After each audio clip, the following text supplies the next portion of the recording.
साथ मैं दीपेश बरगले और हेडलाइंस के बाद इस वक्त सबसे बड़ी खबर अयोध्या मामले से जुड़ी हुई हम आपको बता रखेंगे। आपको बता दें इस वक्त की सबसे बड़ी खबर अयोध्या में मंदिर के साथ साथ अब मस्जिद कहां बनेगी वो भी अब कहीं ना कहीं साफ होता दिखाई दे रहा है। ये बड़ी खबर न्यूज 18 के सूत्रों के हवाले से अयोध्या से जुड़ी ये बड़ी खबर निकलकर सामने आ रखी है। अयोध्या के सैंडवा में मस्जिद के लिए जगह दी जा सकती है। सुप्रीम कोर्ट के निर्देश के तहत सैंडवा में मस्जिद के लिए जगह दी जा सकती है। सैंडवा में ही बाबर के सेनापति मीर बाकी की मजार भी है और बाबर के सेनापति मीर बाकी ने की बाबरी मस्जिद बनवाई थी। तो अब ये रास्ता लगभग साफ होता दिखाई दे रहा है और ये न्यूज 18 के सूत्रों के हवाले से बड़ी खबर निकलकर सामने आ रही है कि मीर बाकी के वंशज भी यही चाहते हैं कि सैंडवा में ही मस्जिद बने।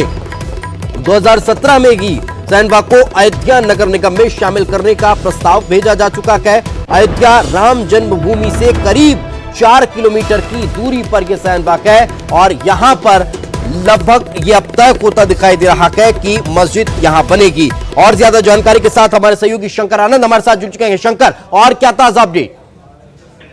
निश्चित तौर पे देखिए, सैंडवा में इस मामले को लेकर वहां पे चर्चा तो शुरू होते ही निश्चित तौर पे वहां के जो लोग हैं और वहां के आसपास का एक जो माहौल है वो काफी खुशनुमा सा बन रहा है, क्योंकि जिस जगह पे ये मस्जिद बनेगी सैंडवा में, तो ये इस जानकारी मिलने के बाद लोगों के अंदर में भी इस बात की खुशी हो रही है कि जब वहाँ पे मस्जिद बनेगी और जो काफी आलिशान काफी बड़ी मस्जिद जो बनेगी तो निश्चित तौर पे वहाँ पर पर्यटन को बढ़ावा मिलेगा और पर्यटन को बढ़ावा मिलेगा तो स्थानीय लोगों में रोजी रोजगार के जो अवसर हैं वो बढ़ेंगे। और जिस तरह से अयोध्या और अयोध्या के बाद अब जिस तरह से बाकायदा इस जो मस्जिद की अगर बात करें जो बनने वाला है, जिस तरह से बाकायदा उसके जमीन का अधिग्रहण और उससे जमीन से जुड़े हुए तमाम मसलों को भी जिस तरह से चर्चा हुई है, हालांकि अभी शुरुआती तौर पे ये लोकेशन अब फाइनल हुआ है कि सैंडवा में ही वो आलिशान और बड़ी मस्जिद बनेगी। और सैंडवा के जो लोग हैं बाकायदा वहाँ के लोगों से भी अभी कुछ लोगों से बातचीत हुई तो उन्होंने कहा कि हाँ, निश्चित तौर पे हमारे लिए अगर ये प्रस्ताव पास होता है तो एक काफी खुशी वाली बात होगी। लेकिन ये समझना चाहेंगे जो राम जन्मभूमि है जिसको लेकर विवाद था उससे ये कितनी दूरी पर है, और साथ ही साथ जो पहले बात हो रही थी कि तट के इस पार राम मंदिर और तट के उस पार मस्जिद, क्या इस तरह की कोई एक परिकल्पना अब नजर आ रही है? देखिए, ये सैंडवा गांव की अगर दूरी कहें तो 4 किलोमीटर का फासला है और 4 किलोमीटर का फासला है तो यहाँ पर जो काफी इस लोकेशन के आसपास और भी ज्यादा प्रसार के जो एक जो रूपरेखा है वहाँ का जो एक मैप देखा जाए तो काफी वहाँ पे अवसर है। तो इसी बात को ध्यान में रखते हुए आगे इस गांव को बाकायदा चुना गया और मीर बाकी का जो मजार है वो वहीं पे है। मीर बाकी निश्चित तौर पे वहाँ के जो मुसलमान हैं उनके लिए काफी एक बड़ा नाम है, क्योंकि मीर बाकी ने ही वो बाबरी मस्जिद का निर्माण करवाया था। तो इसके उसका मजार और उसके आसपास में इस मस्जिद का होना निश्चित तौर पे एक काफी बड़ी बात है। और निश्चित तौर पे अभी तक जो बातें निकल के आए हैं, जैसे ही ये बात हवा की मार्फत बाकायदा वहाँ पे फैल रही है कि वहाँ पे सैंडवा जो है वो लोकेशन अभी फिलहाल शुरुआती तौर पे चिन्हित किया गया है, तो वहाँ के लोगों में जरूर इस बात को लेकर खुशी है। हालांकि तमाम वहाँ के जो प्रशासनिक अधिकारी हैं वो इन तमाम मसलों को देख रहे हैं कि यहाँ पर जहाँ पे मस्जिद के लिए जमीन की रूपरेखा तैयार होगी तो क्या क्या वहाँ पे दिक्कतें आ सकती हैं और वो कौन कौन सी जमीन है जिसको अधिग्रहित किया जा सकता है और उस जमीन को लेने में क्या तरह की दिक्कतें आ सकती हैं या इस मामले को लेकर और वहाँ पे विकास का जो खाका कैसे किस तरह से खींचा जा सकता है। तो एक तरह से कहा जा सकता है कि कोर्ट के निर्देश पे जिस तरह से ट्रस्ट बनाने की बात हुई, ट्रस्ट के बाद जिस तरह से मस्जिद बनाने की बात हुई, तो उसके लिए शुरुआती तौर पे जो एक खाका रास्ता साफ होता कहीं ना कहीं दिखाई दे रहा है। लेकिन शंकर, एक और चीज ये भी आपसे समझना चाहेंगे कि 2017 का अगर जिक्र किया जाए तो तभी अयोध्या नगर निगम में इसे शामिल करने का प्रस्ताव दिया जा चुका है। क्या इस सैंडवा गांव को अयोध्या नगर निगम में शामिल किया जा चुका है या फिर अभी जो प्रस्ताव का है उसे स्वीकार किया जाएगा? साथ ही साथ ये भी समझना चाहेंगे जिस तरह से आप विकास के खाके की बात कर रखे हैं, जमीन वहां पर उतनी बड़ी तादाद में है या नहीं है? 5 एकड़ की जमीन मस्जिद के लिए देनी है। मुस्लिम समुदाय के लोग भी क्या इसको लेकर खुशी जाहिर कर रहे हैं? निश्चित तौर से देखिए, मुस्लिम समुदाय में ही बाकायदा इस मामले को लेकर चर्चा हो रही है और जो जमीन अधिग्रहण वाली जो बात है, जमीन जो आसपास के इस गांव के आसपास में काफी जमीन है और पास का जो इलाका है उस वहां से भी जमीन जरूरत पड़ने से लिया जा सकता है। तो इसी के लिए जो प्रशासनिक स्तर के जो अधिकारी होंगे, जो वहाँ के ब्लॉक में अधिकारी होंगे, अनुमंडल में जो होंगे, उनसे बाकायदा इस मामले की जानकारी ली जाएगी कि कैसे वहाँ पर ये 5 एकड़ का जो जमीन है वहाँ पर लिया जा सकता है। क्या उसके लिए अगर कोई दिक्कतें आती हैं तो किस तरह की दिक्कतें होंगी और अगर आसानी से वहाँ उपलब्ध हो जाएगा तो किस तरह से वहाँ उपलब्ध किया जा सकता है। तो शुरुआती तौर पे जैसे ही इस गांव का नाम का जिक्र हुआ है, और इस गांव का नाम इसलिए जिक्र हुआ है क्योंकि ये काफी हिस्टोरिकल प्लेस है, काफी ऐतिहासिक है। और अगर मुस्लिम धर्म की अगर बात करें तो यहाँ पे ये मीर बाकी का मजार यहाँ पे, मीर बाकी वही जो बाबरी मस्जिद का निर्माण कराए थे, तो उनको लेकर एक काफी श्रद्धा है, एक आस्था है मीर बाकी को लेकर इस गांव में भी। तो यहाँ पर मस्जिद बनाने का जो एक रास्ता है वो काफी आसान हो सकता है। और अयोध्या की बात करें तो अयोध्या से मात्र 4 किलोमीटर का फासला बहुत ज्यादा बड़ा फासला नहीं होता है। तो एक जो एक बात पहले चली आ रही थी कि नहीं अयोध्या में भी उस मस्जिद का निर्माण करना है, तो एक तरह से वो दोनों पक्ष की जो बात है वो वहां पे रह जाएगी। हिंदू धर्म वाले जैसे तरह से बकायदा वो चाह रहे थे कि यहाँ पर उनका जमीन मिले, तो वो तो हो गई। उस मामले पर सुप्रीम कोर्ट ने ऑर्डर लगा दिया। और कहीं न कहीं ये अगर इस गांव में अगर मस्जिद बनता है, सहनवा गांव में बनता है, तो निश्चित तौर पे जो मुस्लिम धर्म के लोग हैं उनमें भी काफी खुशी देखी जाएगी। और एक तरह से वो अयोध्या से 4 किलोमीटर का जो फासला होता है बहुत ज्यादा फासला नहीं है। तो एक तरह से कहा जाए दोनों पक्ष की बात यहाँ पर रहेगी और दोनों पक्ष काफी यहाँ से खुशी में इस बात को मानने के लिए भी तैयार हो जाएंगे। बिल्कुल बिल्कुल शंकर, लेकिन मैं उस चीज को नहीं समझ पाया कि नगर निगम में क्या ये गांव शामिल हो चुका है? देखिए इस मामले में अभी तक औपचारिक तौर पे कोई जानकारी नहीं दी गई है, लेकिन 2017 का मामला है, तो ये सारी चीजें वहाँ के प्रशासनिक अधिकारियों के हाथ में है।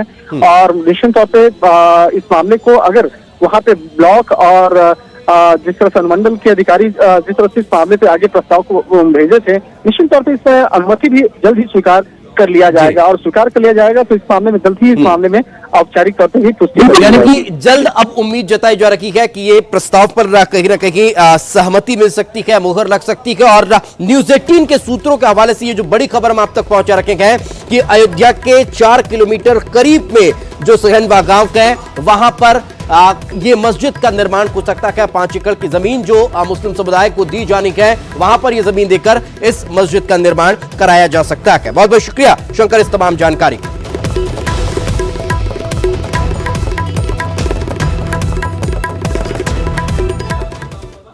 और चलिए इस बीच एक और बड़ी खबर ग्वालियर से मिल रही है, वो हम आपको बता देते हैं। आपको बता दें ग्वालियर पे एक PIL दायर की गई है। दरअसल गांधी परिवार की जो SPG सुरक्षा हटाई गई है उसको लेकर ग्वालियर में ये PIL दाखिल की गई है। हाईकोर्ट की ग्वालियर बेंच पे इसे दाखिल किया गया है। PMO गृह मंत्रालय, रक्षा मंत्रालय सहित 6 लोगों को इसमें पार्टी बनाया गया है। राजनीतिक विद्वेष के कारण ये सुरक्षा हटाई गई है, इस बात का जिक्र इसमें किया गया है। और ज्यादा जानकारी के साथ हमारे सहयोगी सुशील कौशिक हमारे साथ जुड़ चुके हैं। सुशील, किसके द्वारा ये PIL दाखिल की गई? उमेश भोरे इन्होंने एक PIL दायर की है जिसमें जो अभी गांधी परिवार के सदस्य सोनिया गांधी, राहुल गांधी, प्रियंका गांधी की जो महत्वपूर्ण सुरक्षा थी वो हटाई गई। उस हटाने के बाद इन्होंने एक PIL दायर की है जिसमें तथ्य दिए हैं कि गांधी परिवार के 2 लोगों की हत्या हो चुकी है, इंदिरा गांधी और राजीव गांधी की। तो गांधी परिवार महत्वपूर्ण परिवार है देश का और यही वजह है कि उनकी जान को लगातार खतरा रहता है। हाल ही में अयोध्या का फैसला आया, तमाम राजनीतिक विरोधाभास उनके खिलाफ चल रहे हैं, तो ऐसे में उनकी सुरक्षा हटाना घातक होगा। और ये सुरक्षा जो हटाई है उस रिपोर्ट को भी तलब किया जाए। और इसी PIL के आधार पर कोर्ट ने 15 नवंबर को इस मामले की सुनवाई के लिए तारीख दी है। और इस मामले में 6 लोगों को पार्टी बनाया गया है जिन्हें नोटिस जारी किए जाएंगे। इसमें गृह मंत्रालय, रक्षा मंत्रालय, इसके साथ ही जो SPG के डायरेक्टर है और 3 अन्य जो है लोग इसमें पार्टी बने हैं। तो अब 15 नवंबर को इस मामले की सुनवाई होगी और वो रिपोर्ट भी कोर्ट ने तलब की है जिस रिपोर्ट के आधार पर ये जो सुरक्षा है इनकी सुरक्षा, यानी कि कहीं ना कहीं इसमें 6 लोगों को पार्टी बनाया गया है और अब इस पर आगे सुनवाई होने वाली है। बहुत बहुत शुक्रिया सुशील इस तमाम जानकारी के लिए। चलिए आगे बढ़ते हैं। एक और बड़ी खबर इस वक्त खंडवा से मिल रही है, वो हम आपको बताते हैं। खंडवा में एक बड़ा सड़क हादसा हुआ है, 7 लोग इसमें घायल हुए हैं। ये जानकारी निकलकर सामने आ रही है। आपको बता दें इंदौर इच्छापुर हाईवे पर यह यात्री बस पलट गई है और यात्री बस पलटने में 7 लोग घायल हुए हैं जिन्हें जिला अस्पताल में भर्ती करवाया गया है जहां उनका इलाज चल रहा है। और ज्यादा जानकारी के साथ हमारे सहयोगी हरिंद्र नाथ हमारे साथ जुड़ चुके हैं। क्या ताजा अपडेट, कैसे यह हादसा हो गया? दीपेश, मैं बताऊं हादसा का जो मुख्य कारण है इसमें ड्राइवर की लापरवाही तो बिल्कुल नहीं कहेंगे।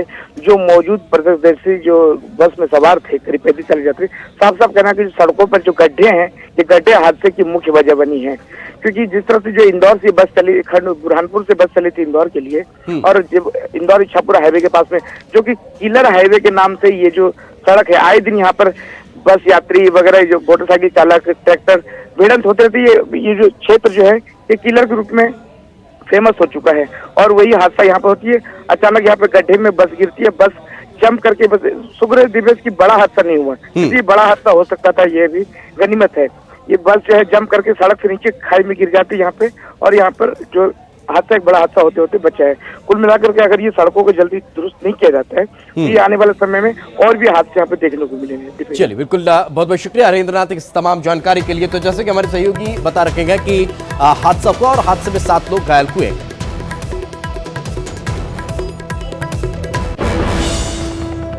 और चलिए आगे बढ़ते हैं और भोपाल से इस वक्त एक और बड़ी खबर निकलकर सामने आ रही है। आपको बता दें, बड़ी खबर, नेता प्रतिपक्ष गोपाल भार्गव का बड़ा बयान सामने आया है और न्यूज 18 से एक्सक्लूसिव बातचीत करते हुए गोपाल भार्गव ने कहा कि अधिकारी जो है वो पशुओं के समान, यानी कि उन्होंने पशुओं से अधिकारियों की तुलना की है। विधायक पति से विवाद के बाद एसडीएम के तबादले पर गोपाल भार्गव ने यह प्रतिक्रिया दी है। कांग्रेस सरकार में पशुओं की तरह नेताओं की देहरी पर अफसर बंध गए हैं। मेरे पास दर्जनों अधिकारियों के जो रोज फोन आ रखे हैं कि आप कुछ कीजिए। कांग्रेस के छुटभैया नेता अधिकारियों को धमका रखे हैं, ये भी गोपाल भार्गव ने कहा है। दतिया में विधायक पति से विवाद के बाद एसडीएम का तबादला हुआ, उन्हें दतिया से निवाड़ी भेज दिया गया और उस मसले को लेकर अब कहीं ना कहीं ये चीज और स्पष्ट होती जा रही है। वो ये बता रहे हैं कि ये जो स्थिति प्रदेश में हुई है वो सिर्फ इस वजह से हुई है कि कांग्रेस के छुटभैया नेता अधिकारियों को धमका रखे गए। इतना कि नहीं, साथ ही उन्होंने ये भी कहा कि कांग्रेस सरकार में पशुओं की तरह नेताओं की देहरी पर अफसर बांध दिए गए हैं, वो बंध गए हैं। एक बड़ा बयान उन्होंने न्यूज 18 के सामने दिया है। न्यूज 18 के एक्सक्लूसिव बातचीत में उन्होंने इस बात का जिक्र किया है। दरअसल हाल ही में कई ऐसे मसले सामने आए हैं जहां पर कांग्रेस नेताओं की तरफ से या कांग्रेस नेताओं के परिजनों की तरफ से इस तरह की स्थितियां हुई कि थाने में जाकर अधिकारियों के सामने जाकर इस तरह से धमकी देने का मामला सामने आया है। और ज्यादा जानकारी के साथ हमारे सहयोगी शरद हमारे साथ जुड़ चुके हैं। शरद, फिलहाल और क्या कुछ कहा गोपाल भार्गव ने? अब बिल्कुल देखिए, गोपाल भार्गव ने न्यूज 18 से खास बातचीत की है और दरअसल दतिया में जो कांग्रेस विधायक के पति हैं, रक्षा सिरोनिया के पति संतराम सिरोनिया, उनका वहां के जो एसडीएम है जेपी गुप्ता, उनके साथ में विवाद हुआ था। और दरअसल ये विवाद एक गिट्टी की जो भरी हुई ट्रॉली थी उसको जब्त करने को लेकर हुआ था।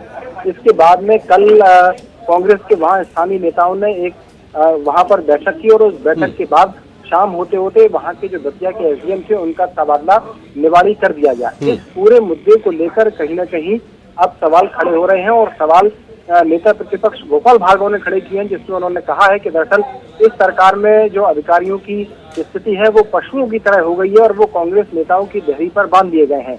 गोपाल भार्गव की माने तो उनके पास रोजाना ऐसे एसडीएम कलेक्टर के फोन आ रहे हैं जो कांग्रेस नेताओं के धमकाने की शिकायतें उनसे करते हैं, लेकिन उनके हाथ दरअसल बने हुए हैं, जिस वजह से वो कोई एक्शन नहीं ले सकते। लेकिन कहीं ना कहीं बड़ा मुद्दा ये अब खड़ा हो गया है मध्य प्रदेश में और गोपाल भार्गव ने इस बात की भी संकेत बिल्कुल बिल्कुल। शरद मैं आपको रोकना चाहूंगा, आखिर क्या कुछ कहा गोपाल भार्गव ने, जरा पहले वो हमारे दर्शकों को सुनवा दे, उसके बाद फिर से हम इस पर चर्चा करते हैं। सत्र 17 दिसंबर से शुरू होने जा रहा है। हमारे साथ इस वक्त बात करने के लिए नेता प्रतिपक्ष गोपाल भार्गव जी हैं। गोपाल जी, आपने एक चिट्ठी लिखी सीएम कमलनाथ को और कहा कि इसकी जो अवधि है सत्र की वो बढ़ाई जाए। क्यों आपको लगता है कि शीतकालीन सत्र की अवधि को बढ़ाया जाना चाहिए? एक वर्ष में शायद ये पहली विधानसभा ऐसी होगी राज्य के गठन के बाद जिसमें इतना कम कामकाज हो रहा होगा। और शासकीय काम तो जो है ठीक है, सरकार का काम उस काम को करना, लेकिन सिर्फ शासकीय काम से सब कुछ नहीं होता। विधानसभा प्रतिबिंब होती है लोगों की और जन अपेक्षाओं को प्रतिबिंबित करने का, और मैं मान के चलता हूं कि इससे बचने की कोशिश राज्य सरकार कर रही है। किसानों की समस्याएं हैं, अतिवृष्टि से लाखों एकड़ की फसल क्षतिग्रस्त हुई है। एक पैसा भी आज की तारीख तक किसी भी प्रभावित किसान के लिए सरकार के द्वारा नहीं दिया। किसान आत्महत्या कर रहे हैं, रोज सैकड़ों की संख्या पहुंच गई है आत्महत्या करने वाले जो लोग हैं। और ट्रांसफर के कारण तो पूरा प्रशासन तंत्र में जो हाहाकार मचा हुआ है, आपने अभी देखा होगा। एक एसडीएम के लिए दतिया जिले में सिर्फ इसलिए वहां से हटा दिया गया क्योंकि वह किसी विधायक के पति पत्नी जो भी हो उसके खिलाफ उसने शिकायत की थी, उसका गिट्टी का ट्रैक्टर पकड़ लिया था। तो आप कल्पना करें कि ऐसे में कैसे अधिकारी काम करेंगे, कैसे कलेक्टर काम करेगा, कैसे एसडीएम काम करेंगे, कैसे एसपी काम करेंगे। वे तो एक प्रकार से मैं मान के चलूँ निरीह पशुओं जैसे, निरीह लोगों जैसे विधायकों और कांग्रेस के जो नेता हैं उनकी देरी पर बंधे हुए हो जाए, और बंध चुके बेचारे, रोते हैं, फोन करते हैं कि आप लोग कुछ कहिए, हम क्या कह सकते हैं विधानसभा सत्र के अलावा, विधानसभा फोरम के अलावा। सिर्फ आप लोगों के सामने आपके प्रचार माध्यमों के माध्यम बयान दे सकते हैं, सरकार के खिलाफ बोल सकते हैं, लेकिन उत्तर तो नहीं मिलेगा। उत्तर कौन लोग सर, कौन लोग आपको फोन करके कहते हैं इस तरीके की बात कि आप बात उठाइए? देखिए, मैं किसी व्यक्ति का, किसी अधिकारी का नाम नहीं बताना चाहता, लेकिन रोज दर्जनों फोन आते हैं, कलेक्टरों के आते हैं, एसपी के आते हैं, उससे नीचे के एसडीएम के आते हैं, तहसीलदारों के आते हैं, अनेकों कर्मचारियों के आते हैं कि हमको कांग्रेस के विधायक, कांग्रेस के नेता, छोटे भैया नेता जो पार्षद का चुनाव नहीं जीते कभी, धमकाते हैं, ये करते 2 मिनट में हटा देंगे, 2 मिनट में ट्रांसफर करवा देंगे। तो यह है नेता प्रतिपक्ष गोपाल भार्गव, जिनका साफ तौर पर कहना है कि जिस तरीके का रवैया स्पीकर की ओर से और सरकार की ओर से उठाया जा रहा है, चाहे फिर वो प्रहलाद लोधी का मामला हो या फिर किसानों का मुद्दा हो, विधानसभा के आने वाले सत्र में इन सब पर सरकार से जवाब मांगा जाएगा। कैमरामैन दीपक के साथ शरद श्रीवास्तव, न्यूज़ 18 भोपाल। आपने हमारे सहयोगी शरद श्रीवास्तव ने जब गोपाल भार्गव से एक्सक्लूसिव बातचीत की तो उन्होंने किस तरह से अधिकारियों का दर्द बयां करते हुए ये साफ शब्दों में कह दिया कि कांग्रेस सरकार में पशुओं की तरह नेताओं की दैरी पर अधिकारी अफसर बंध गए हैं। हमारे साथ बीजेपी प्रवक्ता रजनीश अग्रवाल जी जुड़ चुके हैं। रजनीश जी, कितना इत्तेफाक रखते हैं गोपाल जी की इन बातों से? देखिए, जब से कांग्रेस की सरकार आई है उन थोक में तबादले, ट्रांसफर, पोस्टिंग लगातार किए हैं। एक एक अधिकारी के 4-4 बार ट्रांसफर पोस्टिंग हुए हैं। वो कहां से रिलीव हो और कहां ज्वाइन करे उसे समझ ही नहीं आया। और जिस प्रकार ट्रांसफर पोस्टिंग में धंधेबाजी चली है, सौदेबाजी चली है, ब्लैकमेलिंग चली है और लगातार आर्डर पे आर्डर ट्रांसफर पोस्टिंग के हो रहे हैं, उस पर गुंडागिर्दी, परिजनों की गुंडागिर्दी, स्वयं जनप्रतिनिधियों की गुंडागिर्दी। आपको पता होगा मुरैना के एसपी का ट्रांसफर इसीलिए कर दिया गया क्योंकि उन्होंने एक विधायक जो कांग्रेस के उनके बेटे पर एफआईआर कर दी। और उसके बाद में लगातार ये सिलसिला बना हुआ है। कहीं ऑडियो जारी हो रहे हैं, कहीं वीडियो जारी हो रहे हैं। और केवल ही राजस्व विभाग के ही नहीं, तहसीलदार, एसडीएम ही नहीं, सामान्य प्रशासन विभाग के ही नहीं, चाहे वो स्वास्थ्य विभाग के हों, चाहे वो शिक्षा विभाग के हों, चाहे वो आबकारी विभाग के हों, तमाम विभागों के उठा के देख लीजिए। कोई अस्पताल चेक करने चला जाता है जो न जनप्रतिनिधि है न कुछ है, और वो वहाँ के डॉक्टर्स को हड़काना शुरू कर देता है। ठीक है, आपकी बातों में इन सब चीजों को मैं स्वीकार करता हूं, लेकिन रजनीश जी, 11 महीने पहले जब स्थितियां हुआ करती थी तो बीजेपी के ही विधायक कहते थे कि अधिकारी कर्मचारी हमारी सुनते नहीं हैं। अब ऐसा क्या हो गया 11 महीने के बाद? कोई अधिकारी मंगल ग्रह से तो आए नहीं, ऐसा क्यों कि कांग्रेस के नेताओं की ज्यादा सुन रहे हैं? नहीं सुन रहे हैं और नहीं सुन रहे हैं का सवाल नहीं है। सवाल है अधिकारियों के साथ में व्यवहार का, अधिकारियों के साथ में गैर कानूनी दबाव का, अधिकारियों के साथ में गुंडागिर्दी का, कर्मचारियों को हड़काने का, उनको बेजा परेशान करने का, उनके थोक में लगातार अभी तक जारी ट्रांसफर पोस्टिंग का। सवाल ये है, सवाल कानून का है जी, सवाल तेरे मेरे का नहीं है। और कानूनी तौर पर कोई अधिकारी अगर कोई हीला हवाली करता है तो उस पर कार्रवाई का अधिकार करने के भी निश्चित प्रावधान है। चलिए, मैं आपको रोकना चाहूंगा, आप साथ में रहे। हमारे साथ कांग्रेस प्रवक्ता भूपेंद्र गुप्ता जी जुड़ चुके हैं। गुप्ता जी, बहुत बहुत स्वागत आपका। गुप्ता जी, कहीं ना कहीं सवाल खड़े ऐसे हो रखे हैं, नेता प्रतिपक्ष गोपाल भार्गव कह रहे हैं कि कांग्रेस सरकार में पशुओं की तरह नेताओं की दैरी पर अफसर बंध गए हैं और यही वजह है कि छुटभैया नेता भी अब उन्हें चमका जाते हैं। जो छुटभैया नेता जो पहले चमका रहे थे, छुटभैया नेता तो ठीक है, मुख्यमंत्री जी भी किस भाषा में बात कर रहे थे कि मैं निपटा दूंगा, टांग दूंगा, मार फेंक दूंगा। तो राजनीति में इनने क्या किया है, इन्हें अपने पाप दिख थोड़ी रहे हैं और ये सिस्टम यही डाल के गए हैं। तो उसी लाइन को मिटाने के बजाय क्या और बड़ी करने की कोशिश है कांग्रेस की? नहीं, हम लोग मिटा रहे हैं ये लाइन, इसीलिए ये चिल्ला रहे हैं क्योंकि इनकी लाइन मिट रही है और इस लाइन को हम लोग मिटा रहे हैं। और मिटाने के कारण ही इनको जो ये जो चिल्ला रहे हैं, ये इसीलिए चिल्ला रहे हैं। ऐसे मिटा रहे हैं कि जिस तरह से गुप्ता जी का तबादला निवाड़ी कर दिया गया। कोई उसमें क्या तबादला होना क्या कोई अवैधानिक काम है क्या? ये कि उसी पोस्ट पे गया है, कोई जो है प्रशासनिक तबादले नहीं होते थे क्या? पर अगर विधायक नहीं होते, पति से विवाद के बाद अगर तबादला हो तब सवाल तो खड़े होते हैं ना सर। नहीं, विधायक पति से विवाद इसमें नहीं है। इसमें आप और चीजों में जाकर अंदर देखिए तो आपको सारी चीजें पता चल जाएंगी। केवल सनसनी की बात करने से कोई काम थोड़ी बनता है। तो आप इनसे पूछ के जरा हमें बताएं, और आप स्वयं, आपसे भी मेरा निवेदन है कि आप बता दें कि एक आरएसएस के कार्यकर्ता के खिलाफ जो है एफआईआर रजिस्टर करने पे इनने तो डीआईजी और आईजी तक को निपटा दिया था। तब इनको ये सिस्टम और तब ये सारी चीजें ख्याल नहीं आई, और आपने भी उस सब सवाल नहीं उठाए। तब भी उठे थे सर, तब भी सवाल उठे थे, तब भी बीजेपी और कांग्रेस के प्रवक्ताओं से हमने बातचीत की थी। रजनीश जी, मेरा सवाल ये है कि अगर इस तरह की राजनीति चलती रहेगी तब होगा क्या? पिसते तो अधिकारी ही रहेंगे। नहीं, अधिकारी पिसेंगे नहीं, अधिकारी भी जवाब देंगे, कर्मचारी भी जवाब देंगे, समय समय पर करारा जवाब देंगे। और यही कारण रहा कि लोकसभा चुनाव में हम देश भर में जीते, पर जितने बड़े अंतर से मध्य प्रदेश में जीते उतने बड़े भारी अंतर से कहीं नहीं जीते। 5-5 लाख, 4-4 लाख, 3-3 लाख के अंतर से जीते हैं हम यहाँ। और एक सीट जो छिंदवाड़ा, जो मेरा सवाल ये है, ट्रेंड बदलना होगा ना रजनीश जी। मेरा सवाल ये है, हमें ट्रेंड बदलना होगा। बीजेपी की सरकार थी, बीजेपी के शासनकाल में अगर बीजेपी के किसी नेता को परेशानी होती थी तब अधिकारियों के तबादले हो जाया करते थे। अब कांग्रेस शासनकाल में अगर ये हो रहा है तो फिर सवाल भले आप खड़े कर रहे हो, लेकिन स्थिति तो यही ना कि कल फिर अगर बीजेपी आएगी तो यही होगा। सवाल ही नहीं उठता। भारतीय जनता पार्टी में कार्यकर्ता हो या नेता अधिकारी से भाई साहब कह के बात करता है, और आज भी करता है जी। और ये तो सीधे दादागिरी करते हैं। और इनकी भाषा क्या ऑडियो वीडियो में पिछले 11 महीने में आपने देखी सुनी नहीं है कि बे के अलावा कोई बात नहीं करते, और ऐसी भाषा जो मैं और आप तो बोल ही नहीं सकते जी।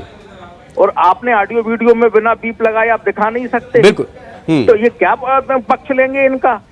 अधिकारी परेशान है, कर्मचारी परेशान है, लूटने का धंधा बना रखा है नेताओं ने कांग्रेस के। क्योंकि 15 साल के जो भ्रष्टाचार से रुके हुए बैठे थे, थमे हुए थे, वो उन्होंने केवल उनको जरिया बना रखा। अधिकारी जो ईमानदारी से काम करना चाहता है वो बेहाल परेशान है, बेहाल हो चुका है। बिल्कुल। गुप्ता जी, मेरा सवाल ये है, जब अगर बीजेपी के विधायक बल्ला चला दें तब आप सवाल खड़े कर लेते हैं, कार्रवाई की मांग करते हैं। जब अगर बीजेपी के कोई दूसरे नेता अधिकारी के दफ्तर में जाकर उन्हें चमकाए आते हैं तब आप सवाल खड़े कर लेते हैं। लेकिन अगर यही चीज कांग्रेस के कार्यकर्ता या फिर नेताओं की तरफ से होती है तब भी फिर सवाल कहीं ना कहीं खड़े होते हैं। खैर, समय का अभाव है।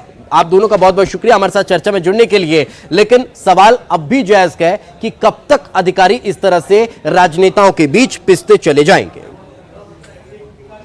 तो आप कल्पना करें कि ऐसे में कैसे अधिकारी काम करेंगे, कैसे कलेक्टर काम करेगा, कैसे एसडीएम काम करेंगे, कैसे एसपी काम करेंगे। वे तो एक प्रकार से मैं मान के चलूँ निरीह पशुओं जैसे, निरीह लोगों जैसे विधायकों और कांग्रेस के जो नेता हैं उनकी देरी पर बंधे हुए हो जाए। और बंध चुके बेचारे, रोते हैं, फोन करते हैं कि आप लोग कुछ कहिए।